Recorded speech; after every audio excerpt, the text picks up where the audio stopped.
that didn't go our way, and one that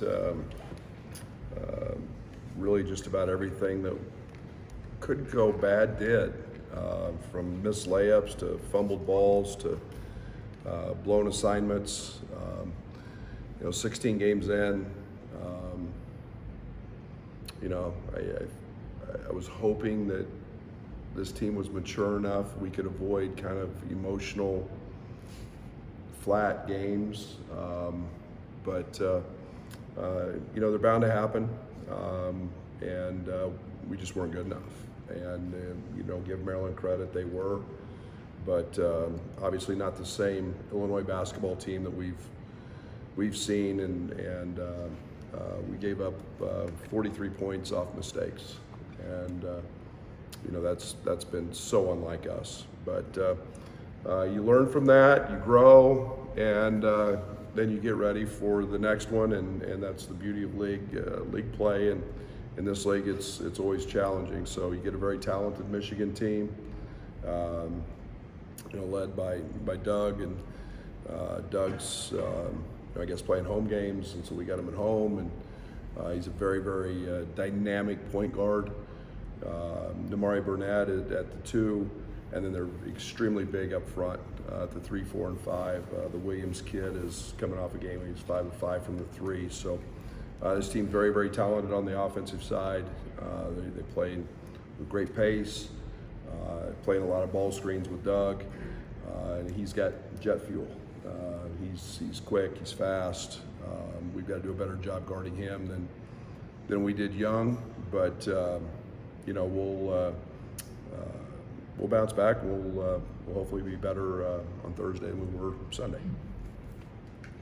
That's what's been important in the last couple of days to correct some of that emotional flatness that you mentioned.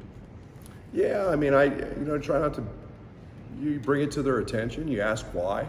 I think it's getting them to understand. Okay, why did this happen? I don't know if it was me doing a poor job of getting them prepared. Maybe it was. If it was the cold weather, I don't. I don't know.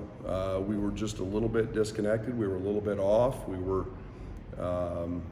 it goes hand in hand with missing 16 layups to just fumbling a 1-on-0 rebound that we fumble out of bounds.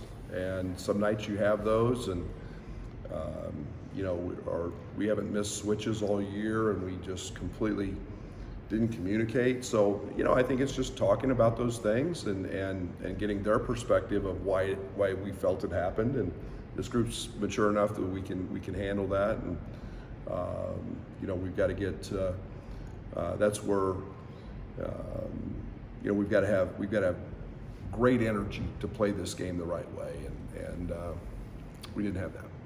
As you're about to face Doug, what was there with Bowie and Tyson that wasn't there against Jameer, as you're talking about a realm of really good guards? Yeah, it's crazy. It's just want to, desire, energy, talk. We trailed Jalen Young 20 feet off screens, and we didn't do that with any of those guys. And I don't know if it's an energy, it's a connectivity. Whatever it was, we were just flat, and I don't know any other way to describe it. And it was, all that being said, it's a one-possession game with under 2 minutes to go, and we didn't make a shot. We shot 23% and missed a plethora of layups and didn't guard a soul. So we'll get that right. What's been the response, or maybe the approach since Sunday, just in terms of putting that one? Yeah, again, we talked about it. We want to understand why, so we can try to eliminate that. I don't think it's one of those things you just flush. I think you ask why, and let's try to avoid that. Let's just get back to work. We were really good yesterday in practice, and now we go on the road, and we've got to be tougher. We've got to be more connected, and we've done that all year. you feel like Quincy's wrist is bothering him at all? Is that an issue, or No. is he No. No, Quincy's been one of those guys that's been under the weather. You know, he's fighting with Ty and the sickness, and I know from somebody who's had it, today's the first day I've felt like a human being in a while. You know, and it's he had some other issues other than just head congestion and chest congestion, but you know, with flu-like symptoms. So, but he's got it through it. He's tough, and you know, he's back to being good. Any update on Monahan's work? Amani's working out again. He's kind of in his back to play procedures, and the stiffness and tightness is getting better. And we'll see what Thursday looks like in terms of his participation, but he's starting to move in the right direction. You had two maybe kind of different experiences on the road in Big Ten so far this season. I mean, do you take anything from those two games just about maybe what the team did well, or? No, I mean, I think, you know, it's obviously both of them, in my opinion, are two of the hardest places to play in the league, and one of them was against the #1 team in the country. You know, I thought we played well in both of them. I think we've done some really good things. I think, you know, we've maybe played some of our best basketball on the road. So, you know, it'll be another challenge and against another team, and every game's pretty much got their own identity.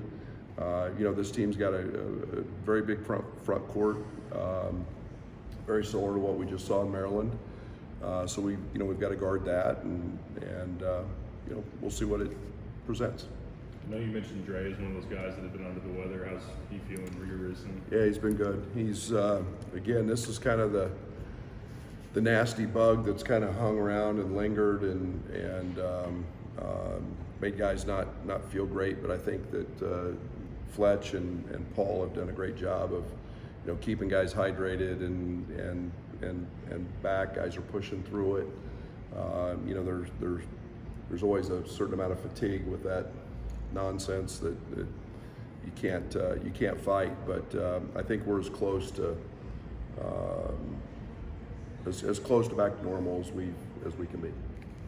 Not to belabor the flat point, but to have a veteran team who maybe have experienced this at any point in their 4 or 5 collegiate years, does that help to kind of understand how quickly to move on and not dwell? I hope so. I think that's one of the things we've talked about. You know, there's a lot of conversations that happen, you know, in there, and I think it's not the fact that you want to belabor a point, but we want to understand why, and I as a head coach want to understand, okay, what was different about this game? Why were we so emotionally flat? Why was it, you know, were we tired? Was it the sickness? Was it, you know, whatever? When we haven't had that all year, and I get it. There's going to be games when you don't make shots, and there's games that you're going to be let down and have not be as emotionally juiced. But we've been pretty good at handling that throughout the course of the season, and you know, this one bit us. And again, it's a long grind, and I get it. I've never been through a season where you know, the old cliche is you have a couple that are really bad, you have a couple that are really good, and somewhere in the middle, that's where you're at. And we want to try to avoid those. But I was very disappointed in our defensive effort. That's what we defend, rebound, and run. Defend, rebound, and run. Defend, rebound, and run. And when we do those things, we're really, really good. And you know, we didn't do that very well in any facet. You mentioned Michigan's front court, but how are they different without Hubbard?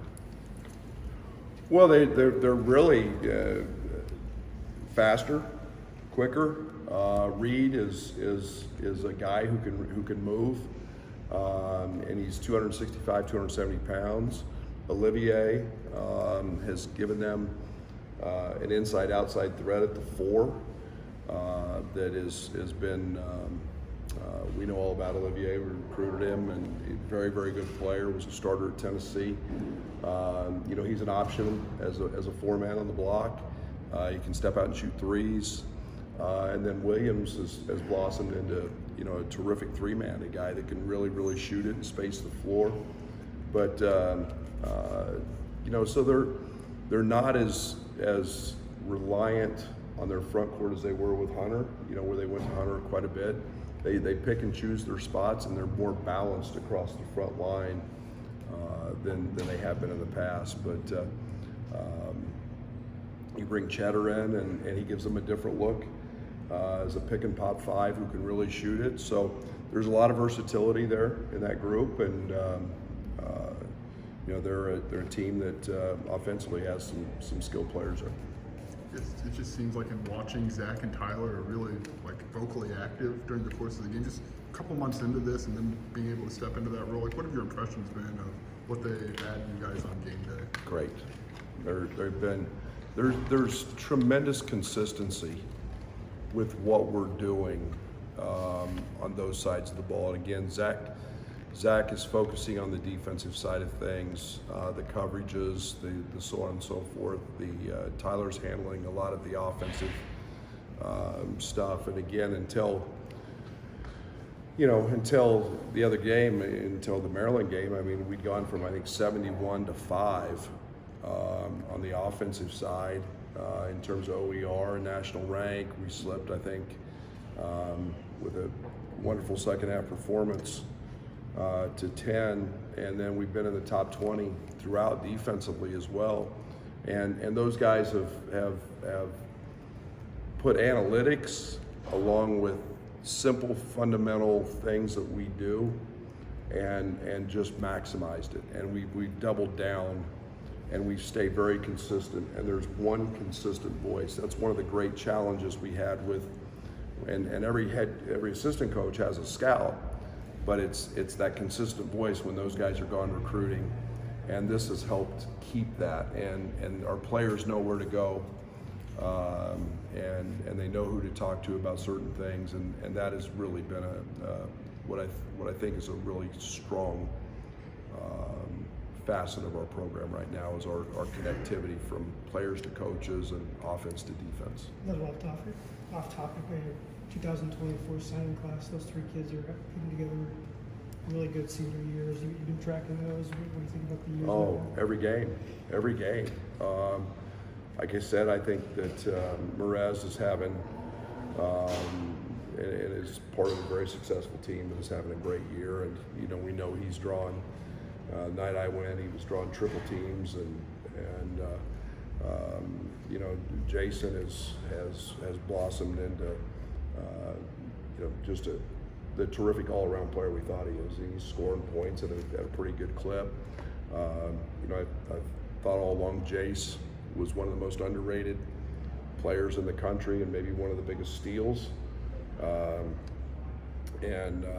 He's just been phenomenal. He's an elite shooter. He's got great body size and extremely well coached. And so I'm very, very excited about that group of guys and the senior seasons that they deserve to have. They've all worked very, very hard and wish them continued success as they head into postseason play here coming up pretty shortly. I know Tyler, it seems like during the games he's pretty vocal and giving out some play calls and whatnot. How much trust do you have in him to do that, and how much control does he have over A lot. Both those guys do. And, again, it's trying to be a very consistent voice where it's been, it's in a lot of ways it's no different than what we had kind of COVID when we started, when we had offensive coordinators and defensive coordinators where we had guys. And that made it really tough on recruiting because everybody had every scout. And now me and those guys have every scout. These guys have their single game scouts and can continue to recruit. So I'm the biggest fan of the NCAA's allowing those two things to happen, but they've both been with me for a long time, and they obviously know what we like and what works. I have tremendous respect for their intelligence. And both of them work extremely hard at doing it. And if I didn't, I wouldn't allow them to have that kind of say. And there's a lot of times they get the no's, and in the game the other day, I got upset with Zach on something, and you let them know that. But I have tremendous trust in what those guys do, because they work extremely hard, and their voice is something that our players listen to. Thank you.